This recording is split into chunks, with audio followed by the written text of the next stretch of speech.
आता आपण महात्मा ज्योतिबा फुलेंचं शैक्षणिक कार्य समजावून घेणार आहोत. महात्मा ज्योतिबा फुलेंनी समाजकार्याला सुरुवात केली, आपण पाहिलं, अपमान झालं, समाजकार्याला सुरुवात केली. आणि समाजकार्याला सुरुवात करताना सर्वात प्रथम जे प्राधान्य दिलं समाज सुधारणेला ते स्त्रीच्या शिक्षणाला प्राधान्य दिलेलं आपल्याला दिसून येतं. स्त्रीच्या शिक्षणाला प्राधान्य दिलं, पण स्त्रीच्या शिक्षणाला प्राधान्य देताना काही लोकांनी, काही व्यक्तिमत्वांनी त्यांना प्रेरणा दिलेली होती. त्याच्यामध्ये दोन व्यक्तिमत्व आपल्याला सांगता येतील. ती दोन व्यक्तिमत्व म्हणजे मिस फरार आणि सगुणाबाई क्षीरसागर. मिस फरार आणि सगुणाबाई क्षीरसागर. सगुणाबाई क्षीरसागर ह्या त्यांच्या मावस बहीण होत्या. आणि स्त्रीला शिक्षण मिळालं पाहिजे हे महात्मा फुलेंच्या मनावरती बिंबवलं सगुणाबाई क्षीरसागर यांनी. प्रेरणा दिली महात्मा फुलेंना. बिंबवलं म्हणजे आपण प्रेरणा दिली असं म्हणतो.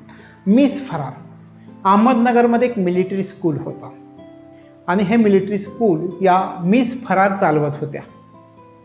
तर शाळा उभारण्याची प्रेरणा महात्मा ज्योतिबा फुले यांना कोठून मिळालेली असेल तर ती म्हणजे मिस फरार यांच्याकडून मिळालेली होती. तशा प्रकारे दोन व्यक्तिमत्व, स्त्री व्यक्तिमत्व महात्मा ज्योतिबा फुलेंच्या जीवनामधील की ज्यांच्याकडून प्रेरणा मिळाली. एक मिस फरार, आपण म्हटलं की अहमदनगरमधलं एक मिलिटरी स्कूल, हे मिलिटरी स्कूल यांच्याकडून चालवलं जात होतं आणि या मिस फरार यांच्याकडून ज्योतिबांना शाळा काढण्याची प्रेरणा मिळाली. अशा प्रकारे हे होतं. सगुणाबाई क्षीरसागर यांनी स्त्री शिक्षण झालं पाहिजे यासाठी प्रेरणा महात्मा ज्योतिबा फुलेंना केलेली होती, हे लक्षामध्ये ठेवायचं. मग काही व्यक्तिमत्व अशी होती की ज्यांना कळत होतं की महात्मा फुले जे करतायत ते महत्त्वाचं काम आहे समाजासाठी आणि हे जर घडलं, प्रत्यक्षात जर अस्तित्वात आलं तर समाज सुधारल्याशिवाय राहणार नाही. मग मदत करायचं ठरवलं. स्वतः समाजाचा विरोध असताना मी काम तर नाही करू शकत, पण जो करतोय त्याला मी मदत नक्की करू शकतो, अशी भावना निर्माण करणारी काही लोक त्यावेळी समाजामध्ये होती. तर महात्मा ज्योतिबा फुलेंनी ज्या शाळा सुरू केल्या त्या शाळांमध्ये पुस्तकं पुरवण्याचं काम करणारं व्यक्तिमत्व होतं मेजर कॅन्डी.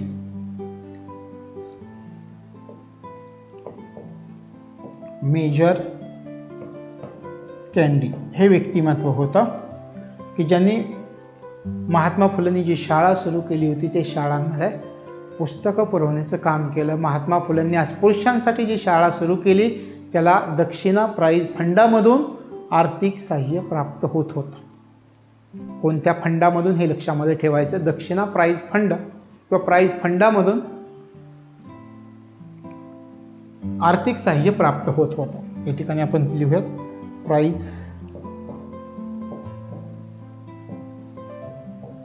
फंड, त्याच्यामधून आर्थिक सहाय्य प्राप्त होत होतं हे या ठिकाणी लक्षामध्ये ठेवायचे. आपण उल्लेख केलाच, सगुणाबाई क्षीरसागर तर महत्त्वाची होती. स्त्री शिक्षणाची प्रेरणा कोठून मिळाली तर त्यांची मावस बहीण सगुणाबाई क्षीरसागर यांच्याकडून मिळालेली होती. आणि या ठिकाणी जर तुम्ही महात्मा फुलेंनी जे काम केलेलं होतं त्याचा जर विचार केला तर आधुनिक भारतामधील स्त्री शिक्षणाचे जनक म्हणून यांना ओळखलं जातं. आधुनिक भारतामधील पहिली स्त्री शिक्षिका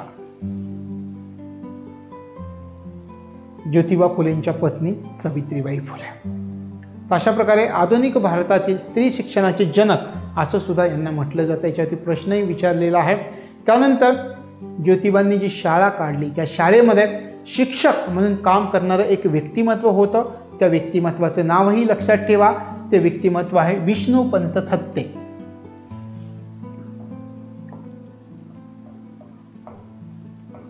विष्णुपंत थत्ते हे व्यक्तिमत्व आहे.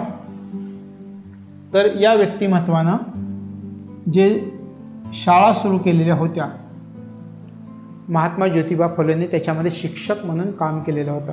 आपण ऐकलंय की सावित्रीबाईंना शिकवलं, सावित्रीबाईंनी स्वतः मुलींच्या शाळेमध्ये शिक्षकाचं काम केलं. पण एखाद्या शाळेमध्ये शिक्षकाचं काम कसं करावं हे सावित्रीबाईंना कोणी शिकवलं त्या व्यक्तिमत्वाचं नाव सुद्धा तुम्हाला माहीत असणं गरजेचं आहे. त्या व्यक्तिमत्वाचं नाव आहे केशव शिवराम भवाळकर. आपल्याला या ठिकाणी सांगता येईल केशव शिवराम भवाळकर हे कोण व्यक्तिमत्व आहे की सावित्रीबाई फुलेंना त्यांनी मार्गदर्शन केलं की एखाद्या शाळेमध्ये शिक्षिकेचं कार्य शिक्षक म्हणून कसं केलं पाहिजे याविषयी मार्गदर्शन करणारं व्यक्तिमत्व होतं केशव शिवराम भवाळकर. हे नाव लक्षामध्ये ठेवायचं आहे.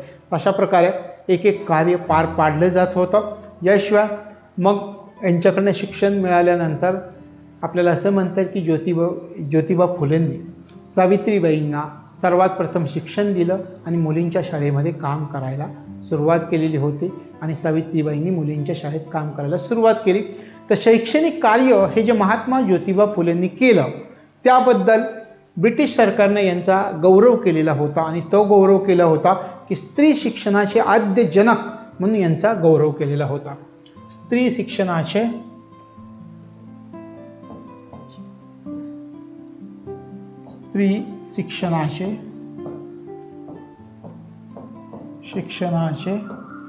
आद्य जनक हा गौरव कधी केला होता तर 16 नोव्हेंबर 1882 मध्ये 16 नोव्हेंबर 1882 मध्ये हा गौरव केलेला होता. स्त्री शिक्षणाचे आद्य जनक म्हणून गौरव केलेला आपल्याला दिसून येतो. तशा प्रकारे ही सुरुवातीची पार्श्वभूमी आहे. शैक्षणिक कार्याची सुरुवातीची पार्श्वभूमी आपण याला म्हणतात. मग साहजिकच एकट्यानं हे केलेलं कार्य नसणार आहे. आपण सुरुवातीला उल्लेख केला की शालेय जीवनामधील असे काही मित्र त्यांनी पुढे महात्मा फुलेंनी ज्यावेळी सामाजिक कार्य करायला सुरुवात केली त्यावेळी त्यांना मोलाचं सहाय्य केलं सामाजिक कार्यामध्ये. मग त्या मित्रांची नावं सुद्धा आपल्याला परीक्षेमध्ये विचारतात. तर त्या मित्रांची नावं आपल्याला माहिती असणं गरजेचं आहे. तर ही त्या मित्रांची नावं आहेत. कोण कोण आहेत ह्याच्यामध्ये काही मित्र आहेत आणि काही व्यक्तिमत्व आहेत. हे पहा, सखाराम यशवंत परांजपे, त्यानंतर सदाशिव गोविंद हाटे,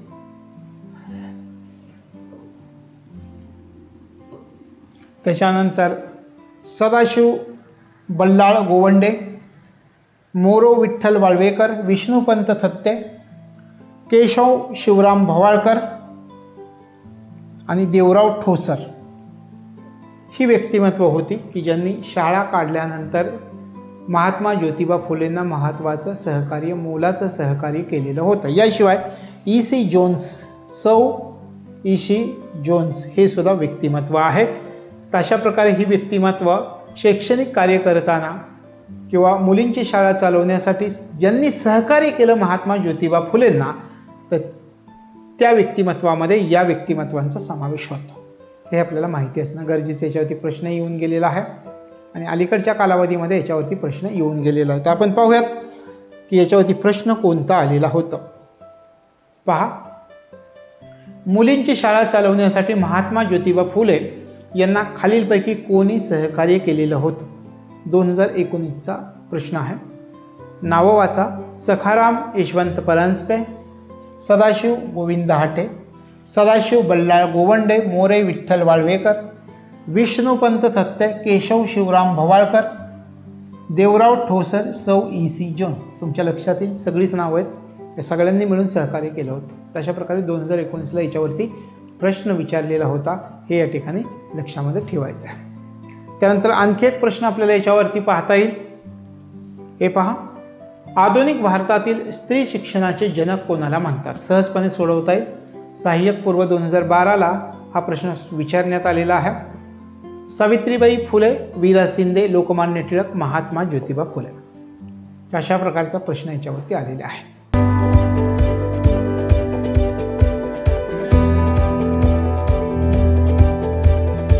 शैक्षणिक कार्य पुढचं साहजिकच आहे. आपल्या सर्वांना माहिती आहे मुलींसाठी शाळांना सुरुवात झाली. आता आपण शैक्षणिक कार्यामधील पार्श्वभूमी समजावून घेतली, कसं कसं घडत आलेलं आहे. आता आपण समजावून घेणार आहोत मुलींसाठी शाळा स्थापन केल्या. काय सांगता येईल मुलींसाठी. पहिली शाळा तुम्हाला माहिती आहे, दुसरी शाळा माहिती आहे, तिसरी शाळा माहिती आहे. एक आपण म्हणूयात की 1948 मध्ये पुण्याच्या बुधवार पेठेमधील तात्यासाहेब भिडे यांचा वाडा आहे आणि त्या वाड्यामध्ये मुलींसाठी पहिली शाळा महाराष्ट्रातली सुरू झाली. या शाळेमध्ये शिक्षिका सावित्रीबाई फुले होत्या. म्हणजे या ठिकाणी 1848 मध्ये आपण उल्लेख करतोय. 1848 मुलींची पहिली शाळा. अनेक गोष्टी आहेत या शाळेच्या संबंधी, आपण त्याची चर्चाही करूयात. पण मुलींची पहिली शाळा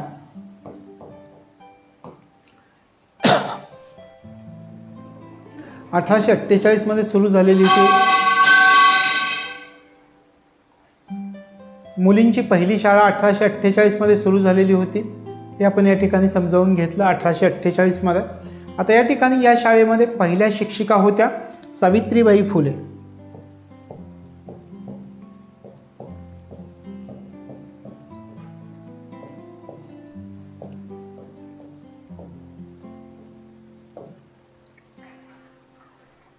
या शाळेमध्ये पहिल्या शिक्षिका होत्या सावित्रीबाई फुले. साहजिकच आहे, पहिली शाळा. गेस करा किती विद्यार्थिनी आले असतील पहिल्या दिवशी. समाजाचा विरोध आहे, मुलगी शिकणं म्हणजे धर्म बुडला अशी समाजामध्ये समजूत आहे.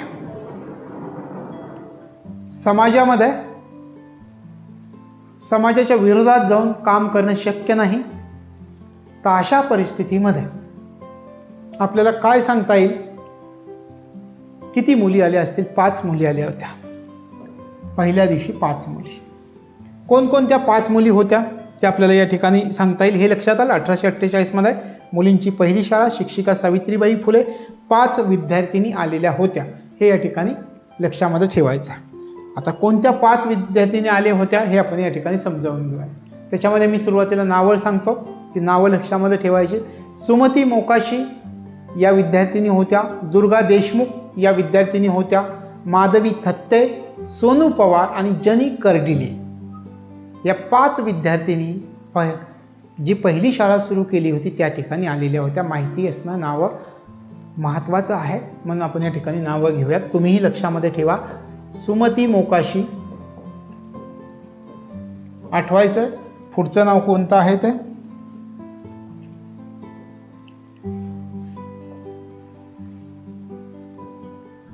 सुमती मोकाशी. माधवी थत्थे, त्यानंतर जनी कर्डिले, सोनू पवार. अजून कोण सांगता येईल आपल्याला?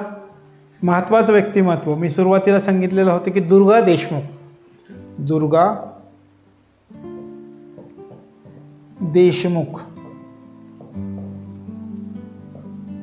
तर अशा प्रकारे या 5 विद्यार्थिनी आलेल्या होत्या. 5 विद्यार्थिनींच्या बाबतीत आपण पाहूयात कोणकोणत्या विद्यार्थिनी. सुमती मोकाशी, माधवी थत्ते, जनी कर्डिले, सोनू पवार, दुर्गा देशमुख या 5 विद्यार्थिनी आलेल्या होत्या. 5 विद्यार्थिनींच्या बाबतीत असं सांगितलं जातं की समाजाला कळू नये की या 5 विद्यार्थिनी वर्गामध्ये येतात, म्हणून पहिल्या दिवशी या विद्यार्थिनींना पोत्यात घालून आणण्यात आलं होतं. मग विचार करा समाजामध्ये किती विरोध असेल. अशा प्रकारे आपल्याला या ठिकाणी सांगता येईल की या 5 विद्यार्थिनी होत्या. सोपं पहा. आपण या ठिकाणी पहिली शाळा 1848 मुलींची सावित्रीबाई फुले. 5 विद्यार्थिनी आल्या होत्या. 5 विद्यार्थिनी सुमती मोकाशी, माधवी तथ्थे, जनी कर्डिले, सोनू पवार आणि दुर्गा देशमुख. तर अशा प्रकारे या 5 विद्यार्थिनी आलेल्या होत्या, हे लक्षामध्ये ठेवायचं आहे. आता आपण याच्यानंतर कोणतं कार्य केलेलं होतं? पहिली शाळा सुरू करण्यासाठी मदत करणारे मित्र कोणते होते हे आपण पाहिलं. कोणकोणते होते त्याच्यामध्ये काही नावं थोडीशी वेगळी पण असतील, तर तुम्ही ते लक्षामध्ये ठेवणं गरजेचं आहे. की तात्यासाहेब भिडे आपण पाहिलं की तात्यासाहेब भिडेंचा वाडा होता, त्यांनी मदत केली, स्वतःचा वाडा दिला. सदाशिव गोविंद दहाटे हा होता. सखाराम यशवंत परांजपे यांनी मदत केलेली होती. याशिवाय अण्णासाहेब चिपळूणकर हे सुद्धा याच्यामध्ये समाविष्ट होते. बापूसाहेब मांडे हे यांचं नवीन नाव आपल्याला लक्षात येईल. आणि ज्याच्या लग्नामध्ये अपमान झाला तो आपण जो गोवंडे, सदाशिवराव बल्लाळ गोवंदे हा सुद्धा याच्यामध्ये समाविष्ट होता, की ज्यांनी पहिली शाळा काढताना महात्मा फुलेंना सहकार्य केलं मोरो विठ्ठल साळवेकर यांचाही समावेश होता. तर अशा प्रकारे पहिल्या शाळेसाठी या मित्रांनी साथ दिली, या विद्यार्थिनी होत्या, हे आपल्याला या ठिकाणी सांगता येईल. यानंतर आपण पाहूयात की आता मुलींची दुसरी शाळा कुठे स्थापन झाली. मुलींची दुसरी शाळा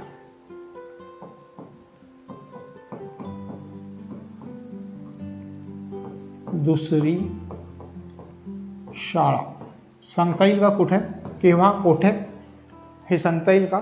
रस्ता पेठेमध्ये सुरू झाली 17 सप्टेंबर 1851 मध्ये. लक्षात ठेवायचं, 17 सप्टेंबर 1851 रास्ता पेठ या ठिकाणी शाळा सुरू झालेली होती. मुलींची दुसरी शाळा म्हणजे सहजपणे आपल्याला लक्षामध्ये ठेवता येईल.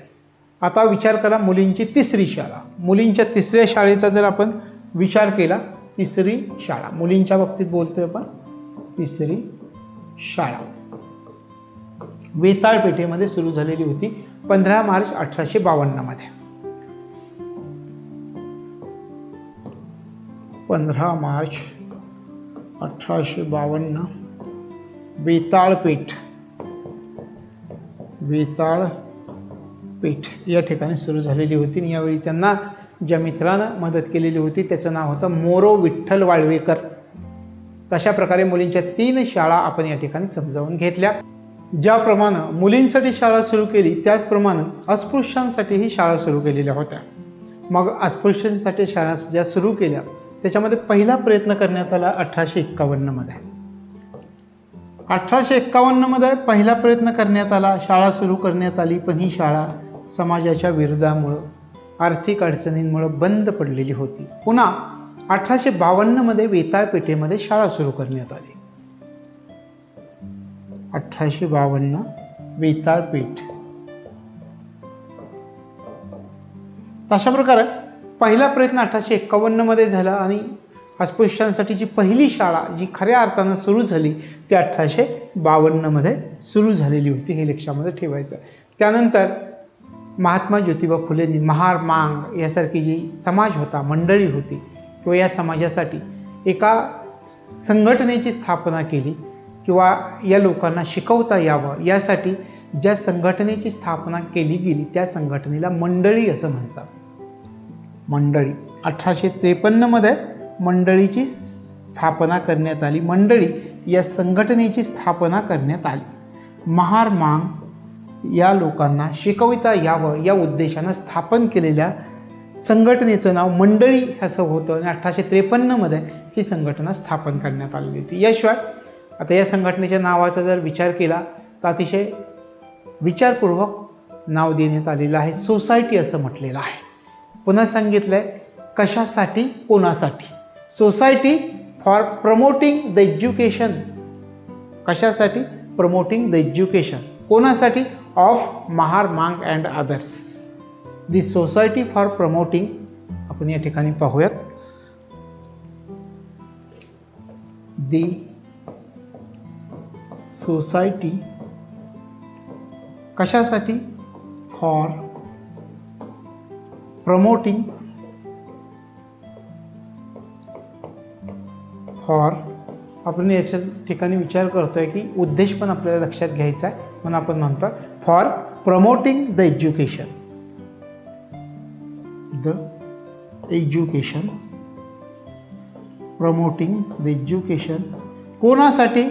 Mahar of Mahar Mang and others. Mahar मांग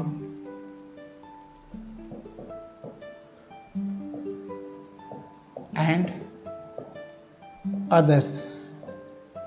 तशा प्रकारे society for promoting the education of Mahar Mang and others अशा प्रकारच्या संघटनेची स्थापना केली. लक्षात आलं? आपण याच्या अगोदर काय म्हटलं होतं की प्रयत्न पहिला झाला अस्पृश्यांसाठी शाळा काढण्याचा 1851 मध्ये. खऱ्या अर्थानं अस्पृश्यांसाठी पहिली शाळा सुरू झाली 1852 मध्ये. त्यानंतर मंडळी या संघटनेची स्थापना केली 1853 मध्ये. उद्देश होता महार मांग इत्यादी लोकांना शिकविता यावं या उद्देशानं आणि त्याचं नाव काय देण्यात आलेलं होतं, the society for promoting the education of Mahar Mang and others. तर या ठिकाणी ही गोष्ट आपल्याला लक्षामध्ये ठेवायची. एवढंच नाही, आपल्याला असंही सांगता येईल महात्मा ज्योतिबा फुले यांच्या बाबतीमध्ये मराठा जातीच्या मुलांसाठी सुद्धा स्वतंत्र शाळा सुरू केलेली होती. मग मराठा जातीतील मुलांसाठी जी स्वतंत्र शाळा सुरू करण्यात आलेली होती ती शाळा 1848 मध्ये पुणे बुधवार पेठ या ठिकाणी सुरू करण्यात आलेली होती. मराठा मुलांसाठी स्वतंत्र शाळा.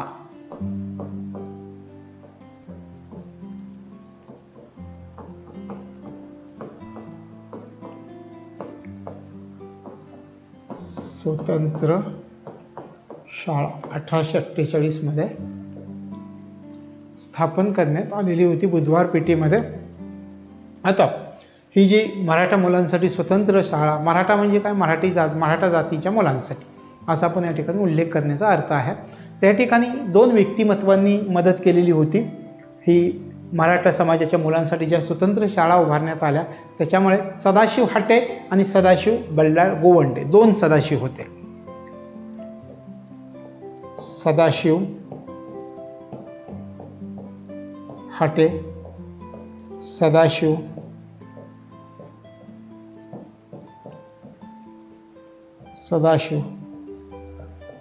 बल्लाळ गोवंडे ज्याच्या लग्नात अपमान झालेला होता महात्मा फुले, तो मित्र सारखा त्यांच्या मदतीला आलेला आपल्याला दिसतं. तशा प्रकारे मराठा समाजातील मुलांसाठी स्वतंत्र शाळा 1848 मध्ये पुणे बुधवार पेठ मदत केली सदाशिव हाटे, सदाशिव बल्लाळ गोवंडे यांनी. हे या ठिकाणी आपल्याला लक्षामध्ये ठेवणं गरजेचं असणार आहे. त्याच्यानंतर आपण समजावून घेऊयात की शैक्षणिक कार्य आणखी काय काय केलेलं आहे. तर या ठिकाणी आपल्याला शैक्षणिक कार्य पाहताना एक वाचनालय की जी पहिलं वाचनालय म्हटलं जातं, पहिले वाचनालय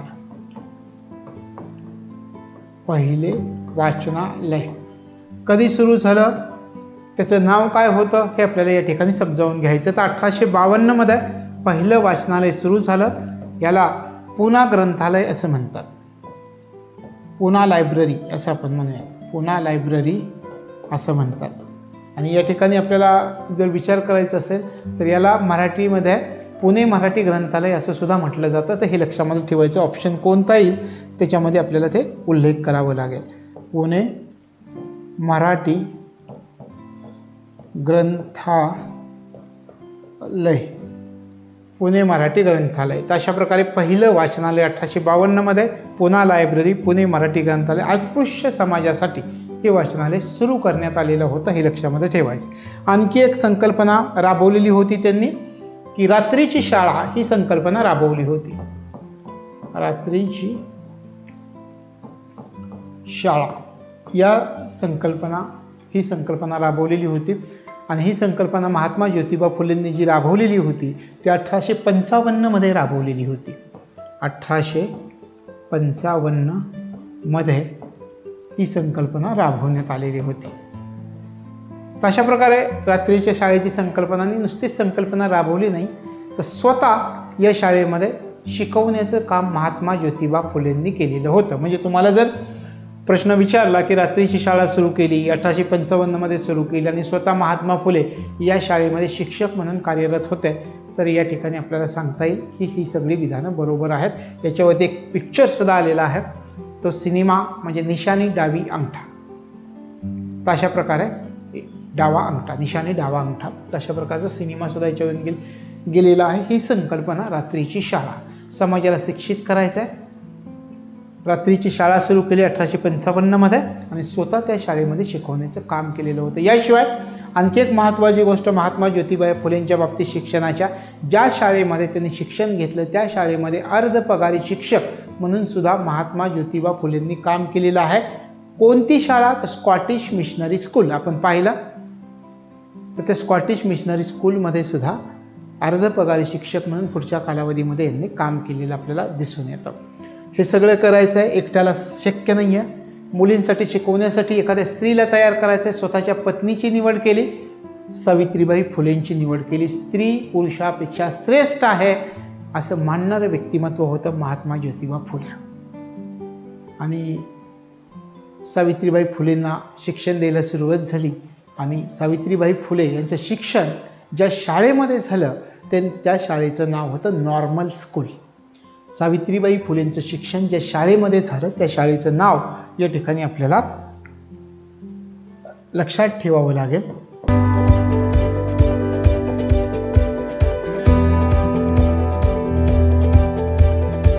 नॉर्मल स्कूल. मिसेस मिचेल ह्या त्याच्याशी संबंधित होत्या. मिसेस मिचेल ह्या त्याच्याशी संबंधित होत्या. तशा प्रकारे सावित्रीबाई फुलेंचं शिक्षण ज्या स्कूलमध्ये झालं त्या मिसेस मिचेल यांच्या नॉर्मल स्कूलमध्ये झालेलं होतं. हे लक्षामध्ये ठेवायचं नाही. यावेळी सावित्रीबाईंचे जे शिक्षक होते त्या शिक्षकाचं नाव कोणतं होतं हे पण आपल्यासाठी महत्त्वाचं आहे. त्या शिक्षकाचं नाव होतं यशवंत परांजपे. यशवंत परांजपे त्या शिक्षकाचं नाव होतं यशवंत परांजपे. आता लक्षात येईल की सावित्रीबाई फुलेंच्या बाबतीत साहजिकच आहे. सावित्रीबाई फुलेंना शिकवलं, शाळेत लावलं, मुलींच्या शिक्षणासाठी प्रयत्न करायला लावला, पण हे घरामध्ये पटलं नाही. समाजाने सांगितलं की हा तुमचा मुलगा काय करतो ह्याच्यामुळे धर्म बुडेल. मग ज्योतिबांना घरामधून बाहेर काढण्यात आलं. बाहेर काढण्यात आल्यानंतर आपण सुरुवातीला ज्याप्रमाणे उल्लेख केला होता की त्यांच्या एका मित्रानं त्यांना साथ दिलेली होती, त्या मित्राचं नाव होतं उस्मान शेख. उस्मान शेख या मित्रानं त्यांना घरातून बाहेर काढल्यानंतर साथ दिलेली होती. उदरनिर्वाहासाठी अनेक प्रकारचे व्यवसाय केले. त्याच्यामध्ये कंत्राटदाराचा तर व्यवसाय आपल्या सर्वांना माहीतच आहे, पण त्याचबरोबर उदरनिर्वाहासाठी कापड शिवण्याचं दुकान सुद्धा सुरू केल्याचा उल्लेख एका ठिकाणी आढळून येतो. अशा प्रकारे पत्नी शिक्षण दिलं आणि त्या शिक्षणानंतर मुलींच्या शाळेमध्ये त्यांना शिक्षक म्हणून कार्यरत केलेलं होतं. आणि त्यांनी ही महात्मा ज्योतिबा फुले, सावित्रीबाई फुले यांनी समाजासाठी जे शैक्षणिक कार्य केलं, या शैक्षणिक कार्यासाठी त्यांना इंग्रजांतर्फे, ब्रिटिशांतर्फे सन्मान देण्यात आलेला होता आणि त्यांचा सत्कार करण्यात आलेला होता. तर त्या सत्कार कोठे झाला होता हे पण आपल्याला माहिती असणं गरजेचं आहे. तर विश्राम बागवाडा या ठिकाणी यांचा सत्कार करण्यात आला. विश्राम बागवाडा या ठिकाणी सत्कार करण्यात आलेला होता. मेजर कँडी यांच्या हस्ते सत्कार झालेला होता. मेजर कँडी यांच्या हस्ते सत्कार. लक्षात येतं? हे सगळं केलं. सावित्रीबाईंना शिकवलं, पण ते काही समाजाला पटलं नाही. समाजानं धर्म बुडेल अशी भीती व्यक्त केली. ज्योतिबांना घराच्या बाहेर काढलं. घराच्या बाहेर काढल्यानंतर उस्मान शेख या मित्राने त्यांना मदत केली.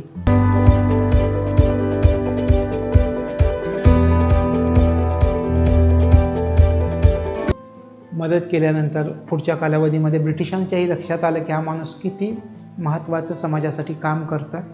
मेजर कँडी यांच्या हस्ते महात्मा ज्योतिबा फुलेंचा, सावित्रीबाई फुलेंचा सत्कार झाला विश्राम बागवाड्यामध्ये. हे लक्षामध्ये ठेवायचं आहे. तशा प्रकारे ज्योतिबांच्या जीवनामधील हे शैक्षणिक कार्यामधील ही महत्त्वाची घटना. आणि पुढच्या कालावधीमध्ये ज्योतिबांनी भारतीय बहिष्कृत शिक्षण प्रसारक मंडळाची सुद्धा स्थापना केलेली होती.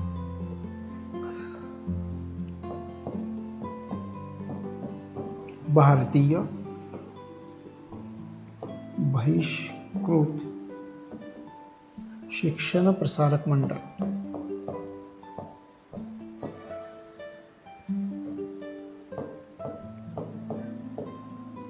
नावामधूनच आपल्या लक्षात येत आहे बहिष्कृत शिक्षण प्रसारक मंडळ. या नावातूनच लक्षात आपल्याला येईल की अस्पृश्यांसाठी असणारी हे मंडळ होतं.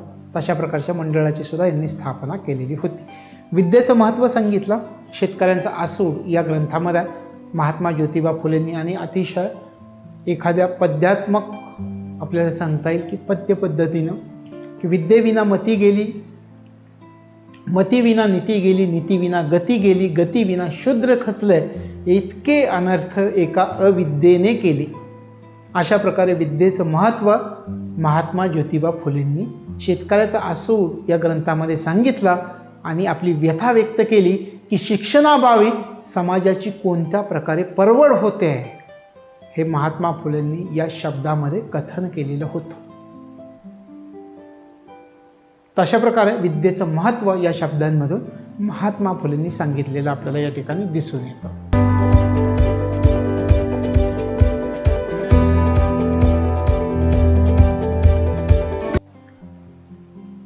त्यानंतर पुढची महत्त्वाची घटना म्हणजे हंटर कमिशन समोर मागणी. हंटर कमिशन भारतामध्ये आलेलं होतं. 1882 मध्ये हंटर कमिशन समोर साक्ष दिली. साक्ष कधी दिली ते लक्षात ठेवायचं. साक्ष हंटर कमिशन समोर साक्ष दिली. काय विचार व्यक्त केले? यावेळी भारताच्या व्हाईसरायचा जर तुम्ही विचार केला तर लॉर्ड रिपन हा भारताचा व्हाईसराय होता. हंटर कमिशन समोर काही मागण्या केल्या आणि मागण्या ज्या 100 वर्षानंतर आपल्या भारतामध्ये अस्तित्वात आल्या, उदाहरणार्थ राईट टू एज्युकेशनच्या माध्यमामधून, त्यावेळी महात्मा ज्योतिबा फुलेंनी या मागण्या केलेल्या होत्या. हे त्यांचं दूरदृष्टी आपल्याला असं म्हणता येईल. काय? 6 ते 14 वयोगटातील मुला मुलींना मोफत शिक्षण द्या. 6 ते 14 12 वर्षाखाली, 6 ते 14 वर्ष किंवा 12 वर्षाखाली हे पहा.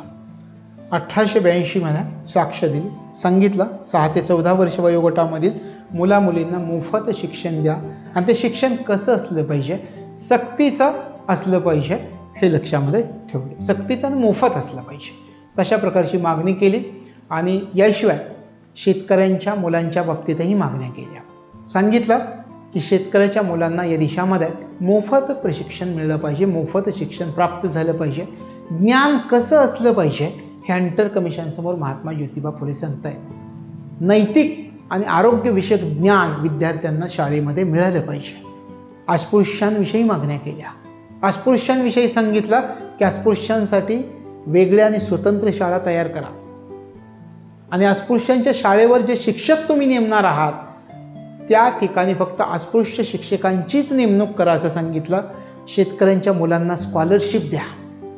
याशिवाय आणखी व्यक्त केलं मत, सूचना केल्या की सरकार शेतकऱ्याकडून जो सारा वसूल करत आहे त्यामधील उत्पन्नामधून शेतकरी वर्गाच्या शिक्षणावरती खर्च झाला पाहिजे अशा प्रकारची सूचना केली. याशिवाय प्राथमिक शाळेमधील जे शिक्षक असणार आहेत ते शिक्षक शेतकरी वर्गामधील असले पाहिजे. याशिवाय तुम्ही जे शिक्षक नेमणार आहेत ते शिक्षक प्रशिक्षित असले पाहिजे. अशा प्रकारच्या मागण्या हंटर कमिशन समोर महात्मा ज्योतिबा फुलेंनी केल्या होत्या. अस्पृश्य समाजासाठी केल्या, 6 ते 14 वर्ष वयोगटातील मुलांसाठी केल्या, शेतकऱ्यांच्या मुलांसाठी मागण्या केल्या. शेतकऱ्यांच्या मुलांना मोफत शिक्षण मिळालं पाहिजे. याशिवाय सरकार शेतकऱ्याकडून जो सारा वसूल करतात त्यामधील उत्पन्नामधून शेतकरी वर्गाच्या शिक्षणावर खर्च झाला पाहिजे. याशिवाय प्राथमिक शाळेमधील शिक्षक हे शेतकरी वर्गामधील असले पाहिजेत अशी सूचना केली. शेतकरी वर्गाविषयी केलेल्या सूचना अस्पृश्यांविषयी केल्या. अस्पृश्यांना स्वतंत्र शाळांची निर्मिती करा, नाहीतर त्यांचं शिक्षण प्राप्त होणार नाही, त्यांचा अपमान होईल.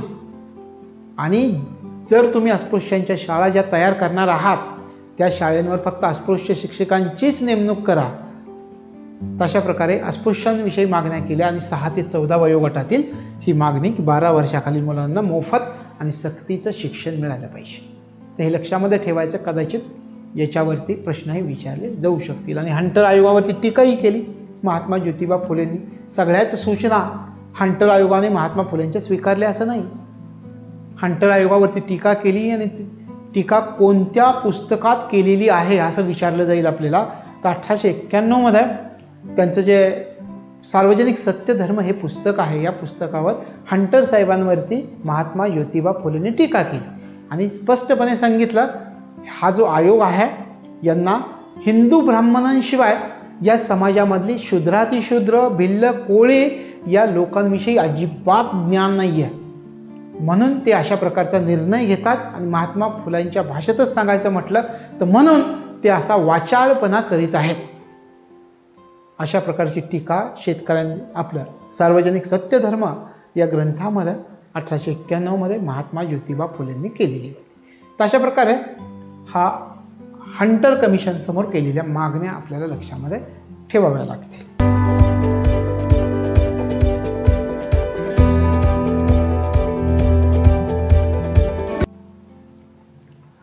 मेकॉलेच्या जिरपता सिद्धांताला विरोध केला. महात्मा ज्योतिबा फुलेंनी विरोध केलेला होता. अशा प्रकारे विरोध केला, समाजामधून विरोध झाला ह्या मेकॉलेच्या जिरपता सिद्धांताला आणि मेकॉलेचा जिरपता सिद्धांत मागे घेण्यात आलेला होता. त्या कालावधीमध्ये या विरोधामुळं 1854ला पुढं वूड कमिशन भारतामध्ये आलं आणि इथून पुढंची जी शिक्षणाची चौकट निर्माण झालेली आपल्याला दिसतंय ती वूड कमिशनच्या आधारावरती सुरू झालेली आहे, हे लक्षामध्ये ठेवायचं. आणि जे वूड कमिशनच्या आधारावर शिक्षणाची चौकट त्या काळी निर्माण झाली त्यावेळी त्या वूड कमिशननं सुद्धा या मेकॉलेच्या सिद्धांताला विरोध केलेला होता, हे लक्षामध्ये ठेवायचं. त्याच्यानंतर पहा, शाळांच्या व्यवस्थापन मंडळामधून निवृत्ती घेण्यात आली 1858 मध्ये. ही घटना तुम्हाला माहीत असावी म्हणून सांगतोय की 1858 मध्ये शाळांच्या व्यवस्थापन मंडळातून महात्मा ज्योतिबा फुलेंनी निवृत्ती घेतलेली होती. या ठिकाणी काही व्यक्तिमत्व आहेत की कदाचित त्याच्यावरती प्रश्न विचारला जाऊ शकतो, म्हणून तुम्हाला या ठिकाणी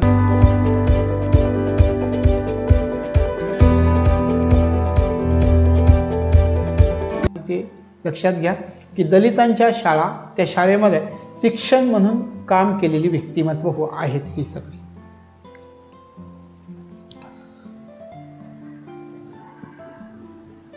त्याच्यामध्ये पहा, विष्णू मोरेश्वर, रामचंद्र मोरेश्वर, राघव सुखराम, धुराजी अप्पा चांबार, केशव त्र्यंबक, विठोबा बापूजी, विनायक गणेश, धोंडो सदाशिव, गणू राजूजी, ज्ञानू शिवजी आणि गणू शिवजी मांग दलितांच्या शाळेत शिक्षक म्हणून कार्य केलेली व्यक्तिमत्व ही व्यक्तिमत्व आहेत, हे या ठिकाणी लक्षामध्ये ठेवायची.